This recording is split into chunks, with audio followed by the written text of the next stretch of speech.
O Área 51 é um estúdio de produção musical referência na região da Campanha. Localizado em Bagé, o espaço conta com salas controladas e acusticamente tratadas, garantindo assim uma melhor qualidade de som. Oferecemos todos os serviços de áudio profissional, desde sua produção musical completa até a criação de jingles, spots comerciais e muito mais. Fuzz Marketing, branding que conecta, performance que converte. Atendemos as principais marcas da região da Campanha. Siga o Instagram, @FuzzMKT, e vamos dar um fuzz no seu negócio. Começando o 14º episódio do Conversas na Fronteira. E hoje temos como convidada Jéssica Berdê.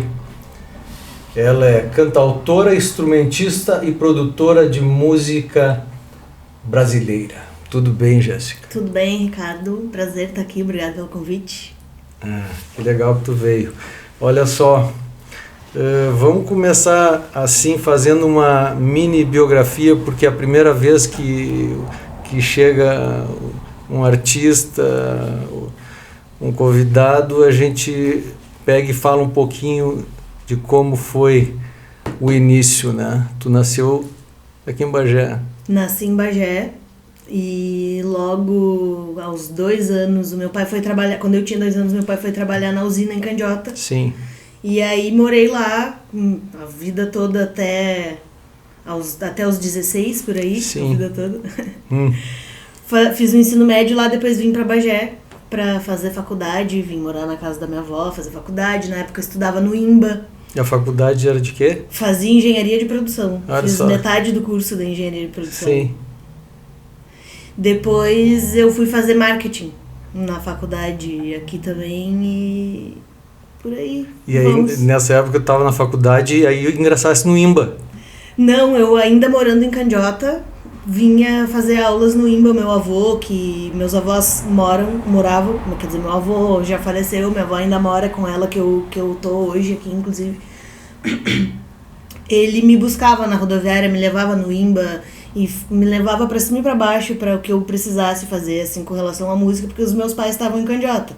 E eu vinha, então, toda semana, às vezes mais de uma vez na semana, pra fazer aula no IMBA, enquanto fazia ainda o ensino médio lá em Candiota. Sim, mas antes disso tu fosse meio autodidata na música antes de começar. Como é que tu começou? Tu começou no violão? Eu tinha uma turma da música lá em Candiota, pessoal que já tocava há mais tempo, mas eu comecei cantando primeiro.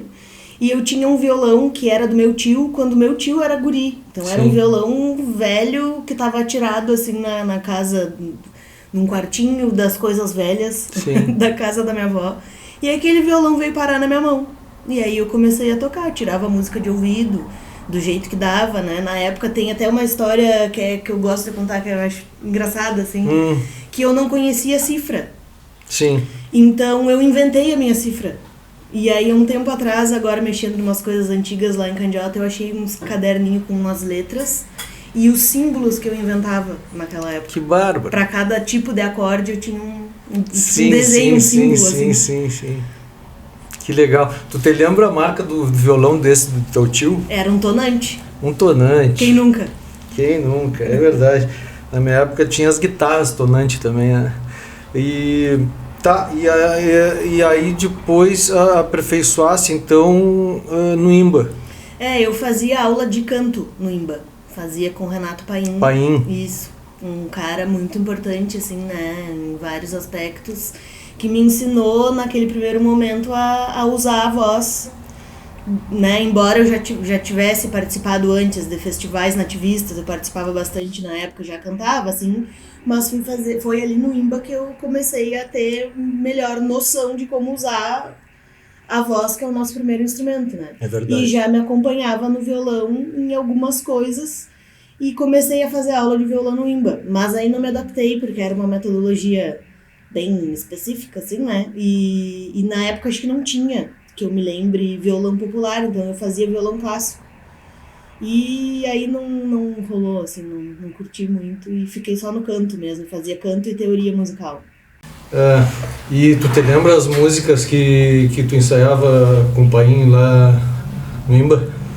Sim, na época do IMBA eu estava bem envolvida com a música nativista. Cantava bastante em festivais pelo estado, então as músicas que a gente estudava eram as músicas que eu ia cantar nos festivais, né? O festival nativista é assim, tu escolhe uma música para interpretar. Sim. O festival do intérprete, né? Que tem Sim. um festival de composições. Eu participava dos festivais de intérprete, escolhia uma música e ensaiava aquela música. No nativismo tem vários estilos, assim, tu preferia cantar qual estilo, assim, de música nativista? Eu nunca, e até hoje, assim, eu não me prendo muito a estilos ou qualquer tipo de classificação, assim, né? O que me interessa na música é, primeiro, o que ela causa em mim, né? E no Festival Nativista tem muito essa coisa da interpretação, literalmente, que é algo que na real sempre tive uma certa dificuldade pela timidez, né? Então, eu sempre escolhia as músicas, era esse o critério, música que me causasse primeiro alguma coisa que me fizesse, então, entregar, né, uma interpretação que era... Porque tem isso, né, o negócio dos festivais nativistas tem muita questão do estereótipo também, né? E a música gaúcha não é feita pra mulher cantar, originalmente, digamos. Então eu não gostava das músicas que as gurias cantavam. Eu gostava das músicas específicas, assim. Tem uma, inclusive, que me trouxe bons frutos naquela época, que é de uma letra de um bagiense, que é o Jaime Vaz Brasil, que é Milonga para Constância e Soledad, uma música que eu gostava muito de interpretar. Tu assim. te lembra pra dar uma palhinha? Lembro. As primeiras estrofes. Constâncio chegou no rancho e a casa estava vazia, não de móveis, não de coisas, mas algo que mais valia. Chamou por ela 3 vezes, foi ao pátio, foi à sala. No quarto achou a resposta da pergunta que não cala, não cala, não dorme, não cala e não dorme nunca, não cala, não dorme, não cala e não dorme nunca. Essa era uma das que eu mais gostei de cantar, assim, que conta uma história bem forte, assim, emocionante. Eu gosto de me emocionar. E logo após isso, tu te lembra o primeiro conjunto musical que tu fizesse parte? Antes ainda do IMBA, teve em Candiota com uns amigos que eram da música, pessoas que participavam dos festivais, e que Candiota é uma coisinha, né? Então a gente se conhece, independente de com quem a gente anda, a gente conhece todas as turmas, né? E aí na época tinha o Igor Kogo, que era meu vizinho, além de estudar na mesma escola que eu, e tinha outros amigos que também cantavam e estavam sempre envolvidos com a música, e a gente fez um grupo chamado Quadrado Mágico. Quadrado Mágico não era só música, tocar música nativista, não? Não, era MPB, pop, rock, coisas variadas, assim. Tipo, a gente tocava o que a gente tava afim de tocar. Sim.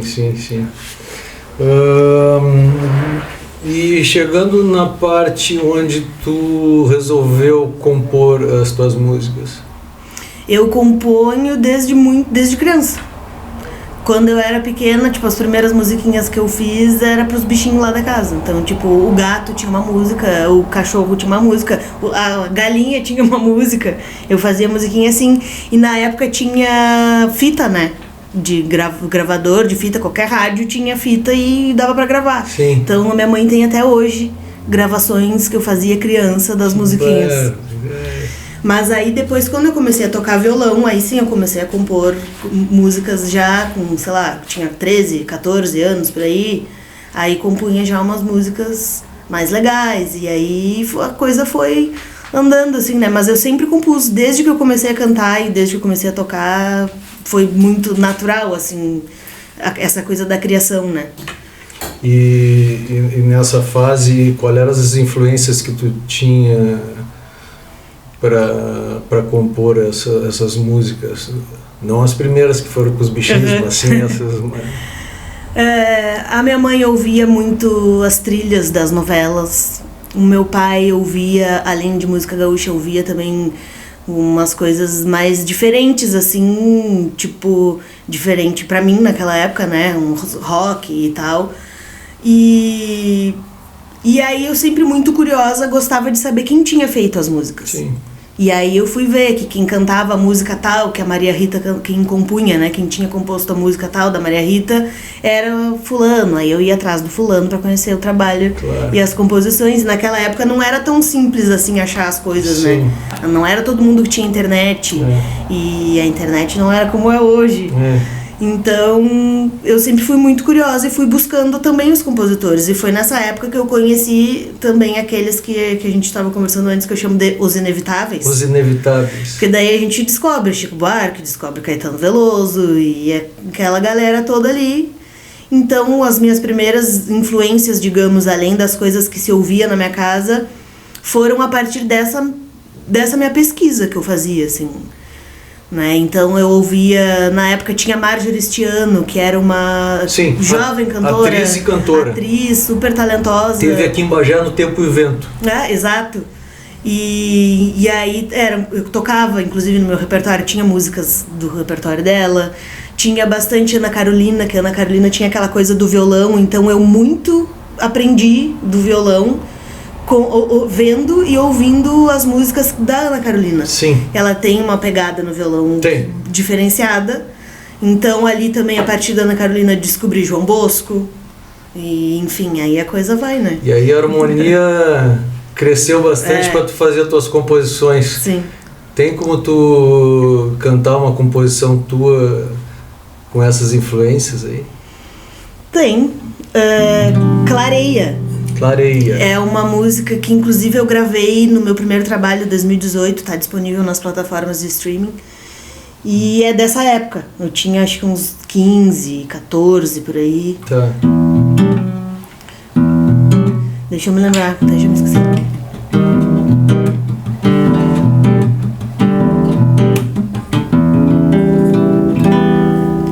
As luzes se apagam, eu não enxergo mais meus pés.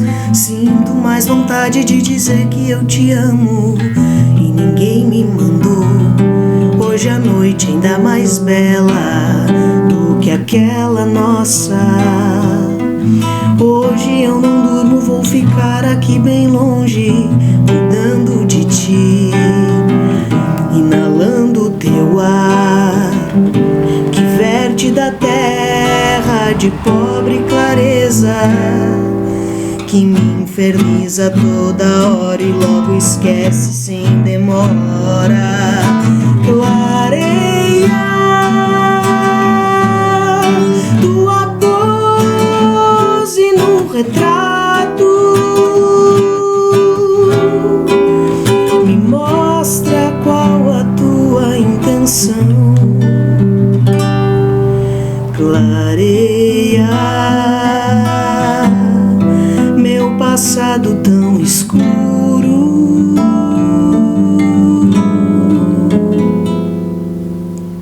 Um pedacinho.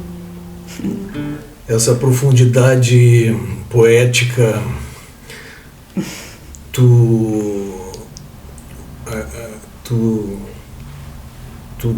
pegou da onde, assim, das tuas experiências ou da onde? Não tinha muita experiência também, né? pra ter toda essa profundidade. Uma sensibilidade musical e poética, sim. Eu acho que é isso, meio que das coisas que eu gostava de ouvir, que eu gostava de pesquisar, de ir atrás. E enfim, é meio inexplicável também, né, talvez. Sim. Porque nessa época eu não tinha nem muita vivência na música, eu tava dentro dos festivais nativistas, inclusive tem gente que fala especificamente sobre essa música, tem uns acordes, tipo, que lembra a composição do Lenine, o jeito do Lenine de tocar, eu nem conhecia Lenine naquela época.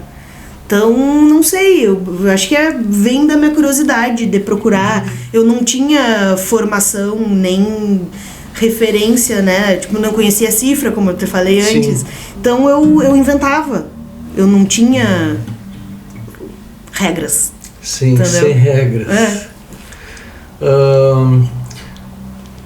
Tu, com essas tuas primeiras composições, tu chegou a ser indicada para o Açorianos? Sim.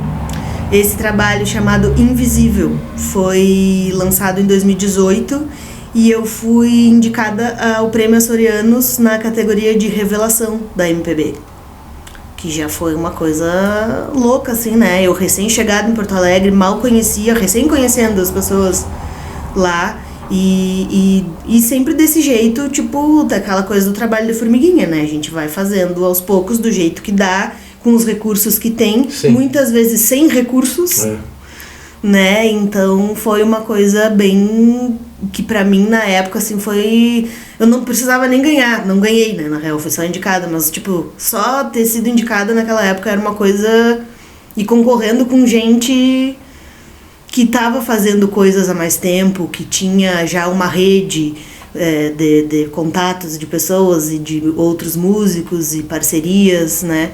Eu cheguei lá e apareci, assim.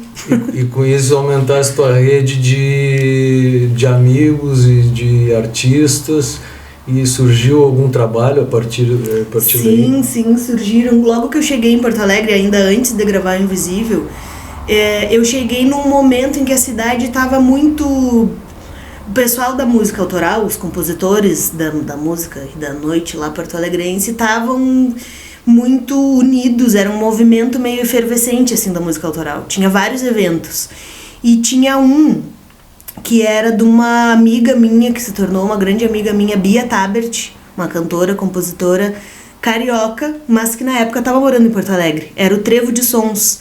Foi o meu primeiro, foi acho que um ponto de partida assim, digamos, pra eu também me ver como compositora, porque até então eu não tinha essa noção. Eu fazia música porque eu gostava de fazer, tava fazendo a faculdade de engenharia porque eu tinha que fazer uma faculdade, sabe? Sei. Aquelas coisas. Todo mundo, né, sabe disso. E passa por isso, assim. E então a Bia me convidou para uma edição do Trevo de Sons.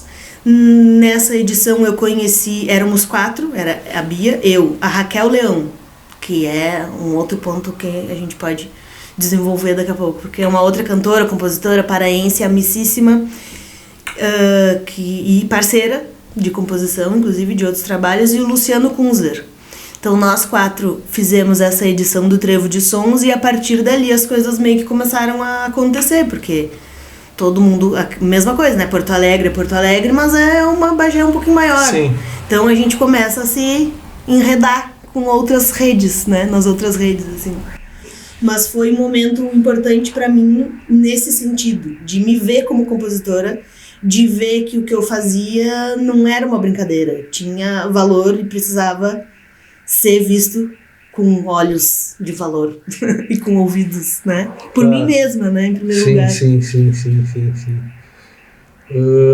A partir daí teve um projeto que os dois, como é que se chama, os dois rios, seria o Rio Grande e o Rio de Janeiro? Sim. Foi quando isso? Isso foi... Como é que era o nome mesmo do projeto?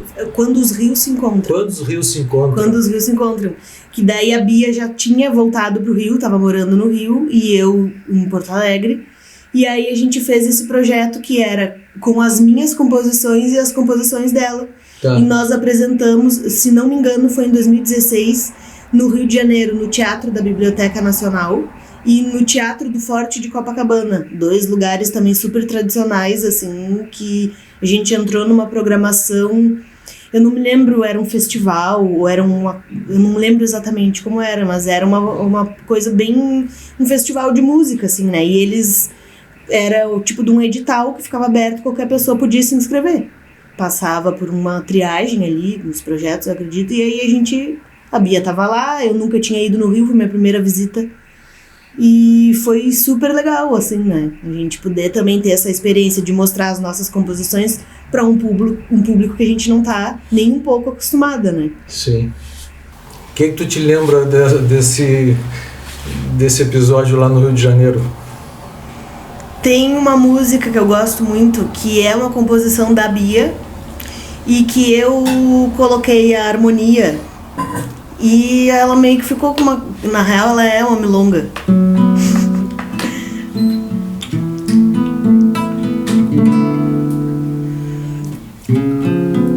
Vamos ver se eu lembro. O sol já nasceu tantas vezes que eu esqueci de contar quanta água rolou e o tempo, mas não te tirou do lugar que enfeitei com ladrilhos e escondi por temer que alguém o encontrasse e ocupasse o espaço que só cabe a você. Um pedacinho, né? E quando penso em te esquecer, quando não posso mais te ter, eu te tenho mesmo assim. É uma música pra se ouvir assim, né? E aí os cariocas se apaixonaram pelo sotaque gaúcho e também universal das composições da dona Jéssica Verdet. A gente foi super bem recebida, assim, inclusive tinha ficado um convite pra gente voltar no ano seguinte. Acabou não rolando, mas foi uma experiência muito legal, assim, né? De tocar num lugar tão distante, né? Da minha realidade naquele momento, imagina. Que não é mais distante agora, já fizesse a ponte. Olha só, e era só tu e violão ou tu tava com alguma banda? A Bia e o meu violão. A Bia cantava? Cantava. Só cantava. Isso. E tu tocando violão? Sim. Tá bem. Vamos para os comerciais e voltamos no segundo tempo com Jéssica Verdet. O Área 51 é um estúdio de produção musical referência na região da Campanha. Localizado em Bagé, o espaço conta com salas controladas e acusticamente tratadas, garantindo assim uma melhor qualidade de som.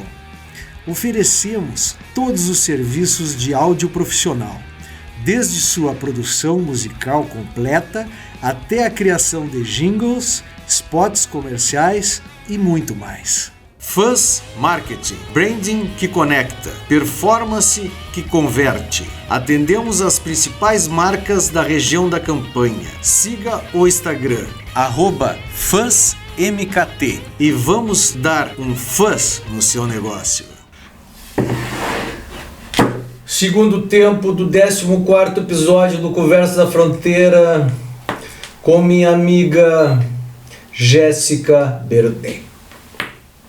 Nós estávamos no Rio e depois do Rio, o que tu andou fazendo? Como é que estão os projetos agora? Tu estava me falando antes, no intervalo, que tu tá com 3 projetos aqui em Bagé. Aqui em Bagé, nessa minha atual temporada, porque eu saio de Bagé e Bagé me chama de volta e eu, né, aquela coisa que Sim. acontece com bagienses também, que tem um negócio aqui em Bagé, né? E aí aqui reencontrei o Julinho Pimentel, que é um grande amigo, Um né? abraço pro Julinho. Um beijo pro Ju, com quem eu toco há muitos anos, né? As primeiras vezes que eu toquei aqui em Bagé em bares e eventos foi com o Julinho, né? Que eu acho que foi com o Julinho. E nos reencontramos agora e tem a parceria dele com o Marcão, né? Que é o Marcos Wilson, que é um outro bagense que também já saiu várias vezes e volta. Sim. Então a gente tem o trio, que daí eu toco baixo acompanhando o Marcão no voz e violão e o Julinho na bateria.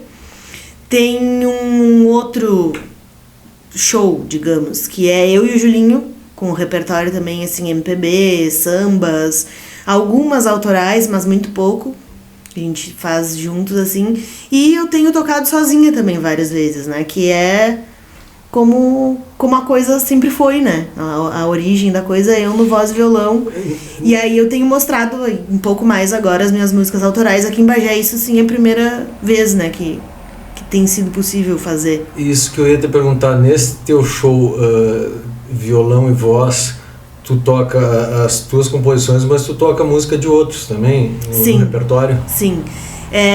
Eu toco prioritariamente as minhas composições. Sim. E faço algumas releituras de músicas, né, de compositores que eu gosto, assim, e é um show diferente, não tem aquela coisa do bar, né, não é tão, digamos, é pra quem tá a fim de ouvir música. Sim, não é pra quem tá comendo e conversando, assim, claro, né? Claro, e bebendo. Se quiser também comer e conversar, acontece, né? A gente sabe que é assim.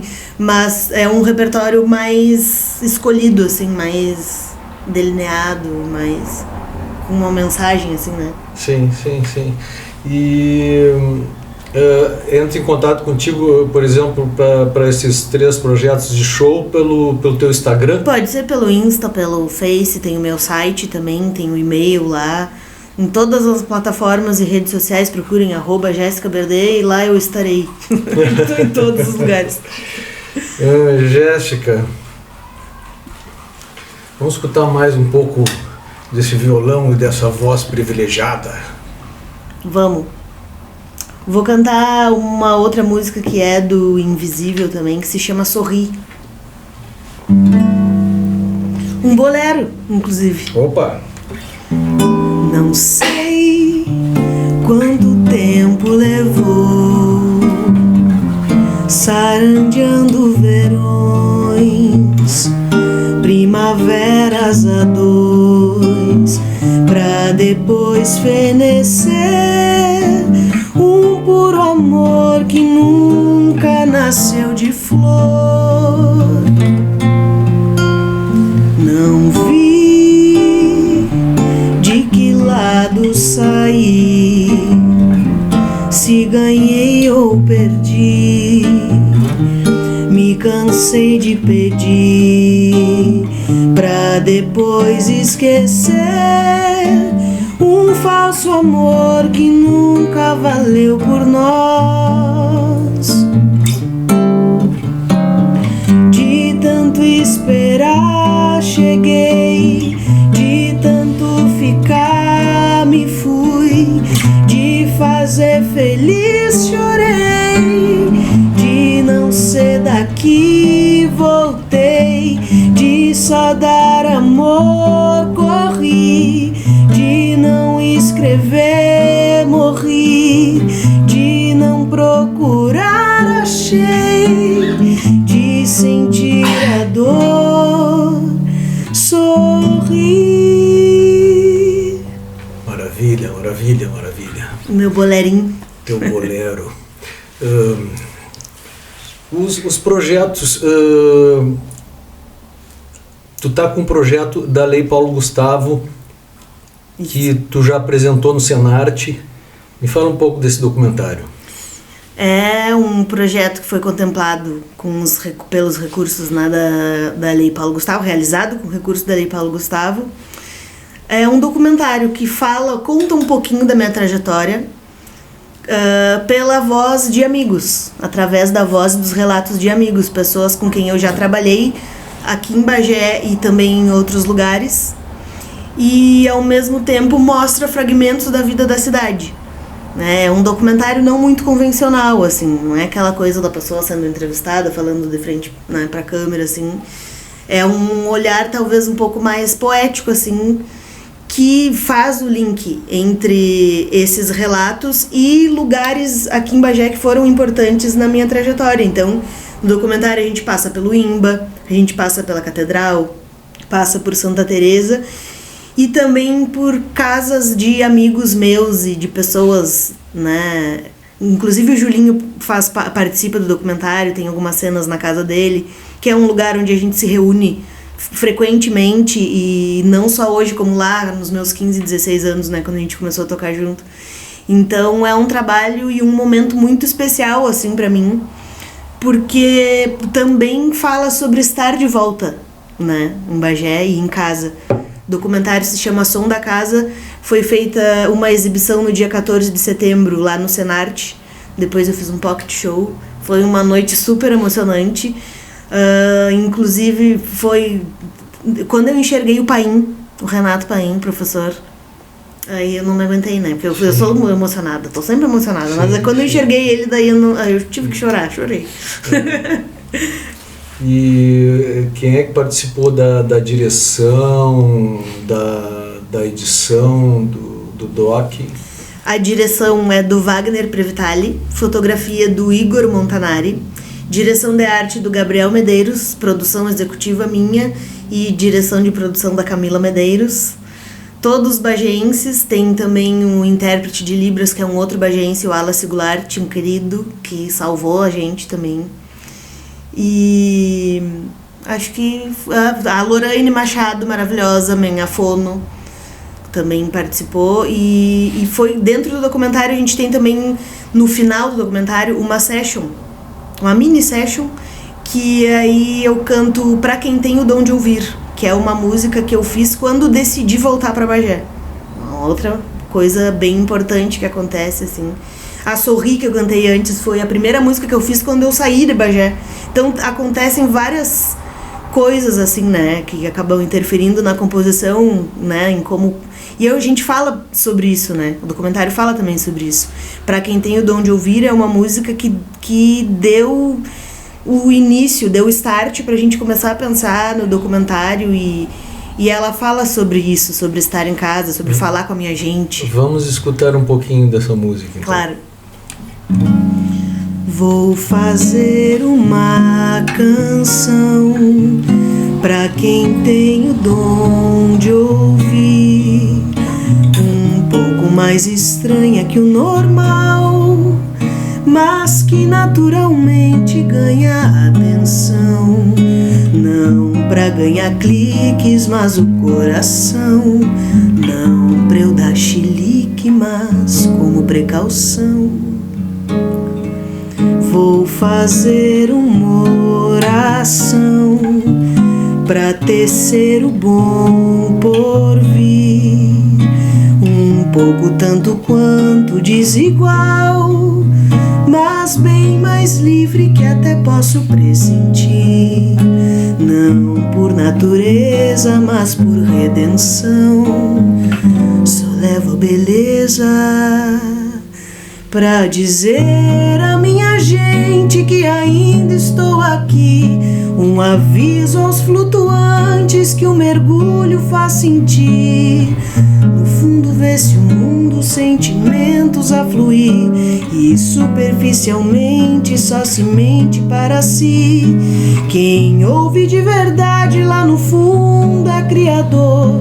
Se espanta com quem canta sem sentido, sem louvor.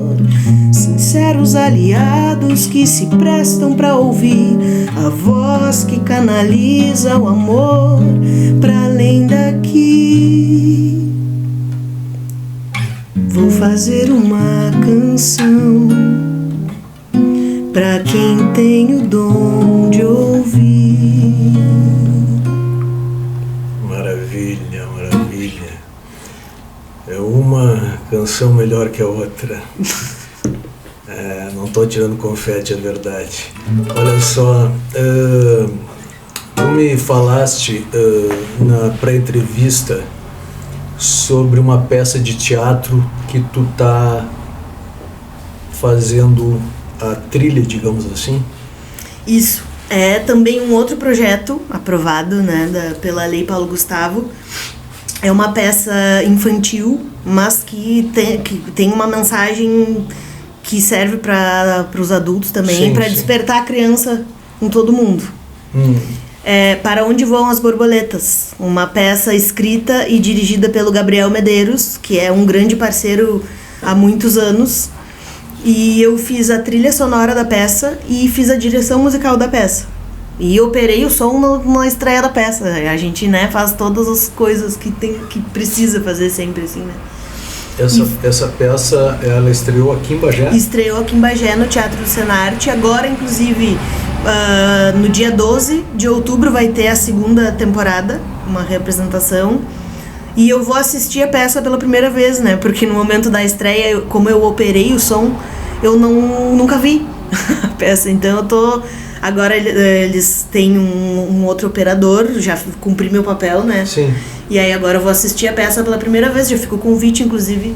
Minha primeira experiência no teatro, né? Uma coisa super diferente, compor para um personagem, falar, né, assim, de um jeito... Compor para algo específico, porque eu tenho, na minha composição, tipo, aquilo, é sem regras, é coisa que acontece, assim. Tu direcionou. Aí isso, fazer uma coisa mais direcionada, um pouco mais calculada, mais pensada, como é pro público infantil, claro. Inicialmente, também tem toda uma coisa de pensar nos arranjos de um jeito diferente, sim. Usar elementos, né, e sonoridades diferentes, assim. É um trabalho que eu fiquei muito feliz de ter participado. O Gabriel é um grande parceiro. Tem uma curiosidade, inclusive, sobre essa peça, que quando ele tinha 14 anos, ele escreveu muito jovem essa peça. Quando ele tinha 14 anos, ele foi apresentar num festival de teatro em Três Coroas, se não me engano.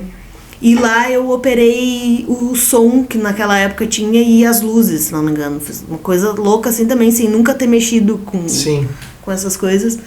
E então agora, 10 anos depois, a gente se reencontra com esse mesmo trabalho, com outra cabeça e com uma nova roupagem, né? Tanto para a história quanto nesse caso de ter uma trilha sonora e é uma coisa que eu me orgulho muito, assim, fica o convite, inclusive, 12 de outubro no Teatro do Senarte. 12 de outubro, Teatro do Senarte, para quem não sabe, é na frente do Corujão. Quais são os projetos... Não, mas antes de te perguntar quais são os projetos, eu fiquei curioso para tu me mostrar uma música da peça, porque eu fiquei pensando, se ela direcionou para o público infantil, então ela colocou mais tons maiores que levam para alegria e menos tons menores. Como é que foi a jogada? Pois é.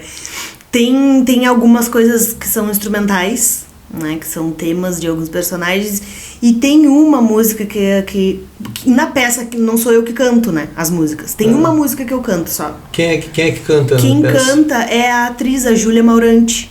Então eu gravei ela, eu produzi, gravei as trilhas, mixei, fiz toda a função e, né, fiz ali algum trabalho vocal com ela. E ela gravou uma das músicas, 2 músicas ela gravou. Uma delas é a Fada Borboleta, que é o nome da personagem. E agora? Vamos lembrar. A fada borboleta encanta, bate a asa e sai cheirinho de lavanda. Gosta muito de soltar palavras pelo ar, com o coração sorrindo a cantar. Na linha do arco-íris brilhará, na linha do arco-íris brilhará. Que lindo, lindo. É um amor, e ela canta também assim, ó, muito fofo. E a história dia 12 também. Estarei lá dia 12, porque é sempre bom a gente despertar aquela criança, claro, que às vezes está adormecida. E vamos assistir juntos pela primeira vez. Olha só, agora já estamos chegando mais para o final do programa, mas temos alguns minutos ainda.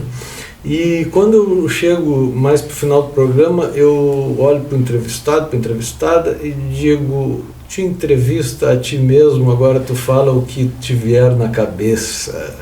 Ah, mas essa é a pergunta mais difícil, né? Sei lá. Eu prefiro cantar, eu acho, do que ficar. Então canta. Tá, então vou cantar. Uma música inédita. Opa! Que se chama Quarto Crescente. Quarto Crescente. E vai estar em breve nas plataformas. Em breve eu vou anunciar aí o lançamento. Em primeira mão, pessoal. Em primeira mão. Quarto Crescente por Jéssica Berdê.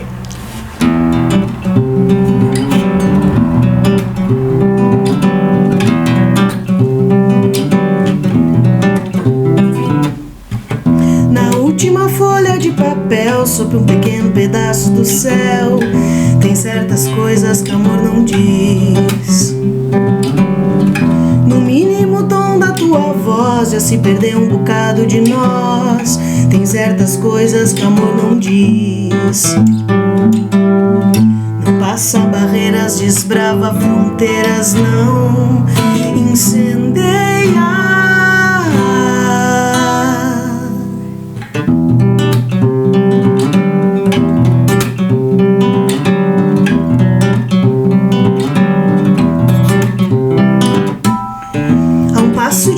Se perder a nada que se possa escrever em linhas retas, o amor não vê. O mínimo tom da tua voz deságua num rio entre nós. Em linhas retas, o amor não vê. Não viu quem chegava enquanto passava, não clareia.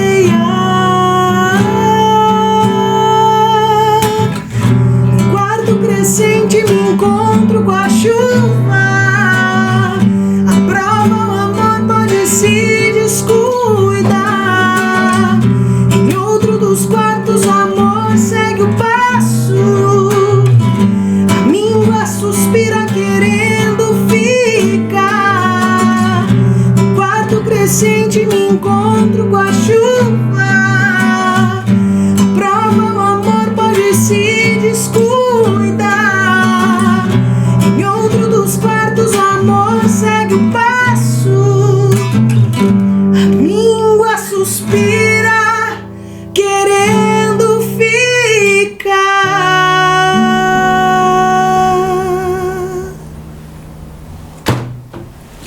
Maravilha! Olha só, eu estava escutando essa música e me veio na cabeça a figura de uma pessoa que eu não conheci, que tocava bandoneon e que te influenciou. Sim. Que foi o teu vozinho. Uhum. Como é que foi essa influência do vô? O meu avô, junto com a minha avó, são até hoje, sem dúvidas, e isso tá dito lá no documentário, né? Meus principais incentivadores, né? E meu avô era músico, os primeiros acordes no violão, né? Foi ele que me ensinou. E ele tocava bandoneon. E ele, na época, isso muito antes de ser casado com a minha avó, tocava em bailes. E tinha aqueles shows, a rádio era ao vivo, então ele ia nas rádios e tocava ao vivo. Tocava no Uruguai, tocava sei lá, por aí, fazia a volta, né? Mas eu nunca vi ele tocar bandoneon. Porque ele vendeu o bandoneon, acho que sei lá o que deu lá, que se desgostou, e vendeu o bandoneon. Ele deve ser da época que o tango estava em alta. Sim, muito, tangos, milongas, olha. E quando eu comecei a tocar violão, era muito... Tinha um momento, né, os momentos do dia, assim, que ele sentava na garagem, tomando o seu chimarrão. Sim. E ouvindo rádio. E quase sempre as mesmas músicas. E o pessoal daquela época escutava muito, eu vejo pelo meu avô, o meu avô é de Alegrete, ele escutava rádios da Argentina. Também, claro. E aí o meu avô gostava muito de tango, né? Sim. E o do Uruguai também, tocava o tango nas rádios. Exato, e aí eu ouvia aquelas músicas com ele, muito antes de pensar, inclusive, em cantar música nativista, em Sim, cantar nos sim. festivais. E tirava no violão para acompanhar. Acompanhava ele, daí ele fazia aquele gesto de estar tocando, que o bandoneon tem uma pose, né? Um jeito de tocar, sim, assim, sim, que é sim. muito característico do Sim, sim, bandoneonista. sim. Então ele fazia e cantava aquelas melodias e eu acompanhava ele no violão. E a minha avó menciona isso. A minha avó é uma das pessoas, spoiler, quem ainda não assistiu o documentário, a minha avó é uma das pessoas que fala no documentário e essa é uma das histórias que ela conta, inclusive. Quando é que vai estar disponível esse doc pra gente poder assistir no YouTube, por exemplo? Vai estar no dia 28 de setembro. Agorinha, daqui a alguns dias, e inclusive sem querer, querendo um pouquinho, é o dia do aniversário da minha avó. Então as coisas meio que todas, sim, né? Sim. Então no dia do aniversário da minha avó, 28 de setembro, o som da casa vai estar disponível para todo mundo assistir no YouTube. Então tá, pessoal, vocês hoje já conheceram um pouco mais dessa artista bagense, Jéssica Berdê, e vão conhecer mais quando assistirem este documentário que, pelo visto, pelo que ela me falou, está muito bem feito. O nome do documentário é Som da Casa. Som da Casa.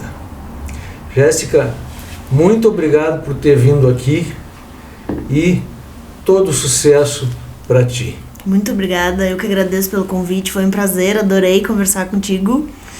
E é isso aí, tamo junto. Valeu. Até a próxima.